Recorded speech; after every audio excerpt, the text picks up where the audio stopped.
Satu bulan tu aku pernah dapat 20k satu minggu. Satu minggu? Yes.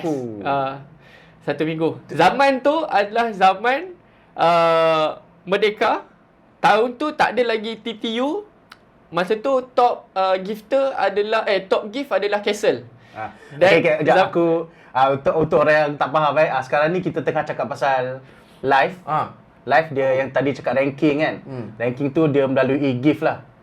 Dia melalui gift. Dia cakap TTU tadi tu tu salah satu gift yang ada dekat TikTok. Yelah, dia jenis gift ke apa? Dia gift. Gift tu kita boleh beli pakai duit lah. Okay. Pakai duit. So untuk naik dekat live kita boleh bagi gift lah. So dari situ TikTok rankkan kita macam lagi banyak gift, lagi naik.